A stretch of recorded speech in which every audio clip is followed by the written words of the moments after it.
બધા ભક્તોને જય સિયારામ. રામધન આશ્રમ ખાતે જય માતાજી ગુરુકૃપા સેવા સમિતિ દ્વારા ભવ્ય રામદેવ રામાયણ કથાનું આયોજન તારીખ 24થી શરૂ કરવામાં આવ્યું છે. 30 તારીખ સુધી કથા ચાલશે. આ કથાના વ્યાસપીઠે મારા શિષ્યા રત્નેશ્વરી દેવી બિરાજી કથાનું રસપાન કરાવે છે. આ કથામાં અનેક સંતો, મહંતો, આગેવાનો, સ્વયંસેવકો બધા જોડાઈ આ કથાને સફળ બનાવવા પ્રયત્નો કરી રહ્યા છે. ગઈકાલે 4 યુગનો પાઠ હતો, એમાં ખૂબ બધાએ લાભ લીધો. ભજન અને ભોજન સતત અહીંયા મહાપ્રસાદ ચાલુ છે.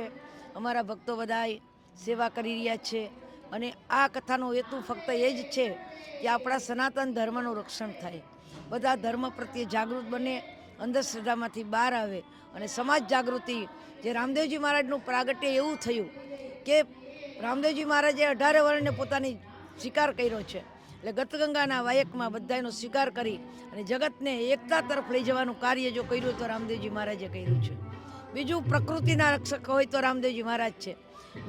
માણસો એમ કે લીલા નેજા, લીલો ઘોડો, પણ એવું નથી. રામદેવજી મહારાજ એમ કે તમે પ્રકૃતિનું રક્ષણ કરો તો પ્રકૃતિ તમારું રક્ષણ કરશે.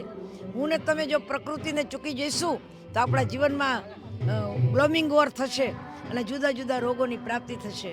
તો માટે રામદેવજી મહારાજનું પ્રાગટ્ય એ ક્રાંતિકારી પ્રાગટ્ય છે.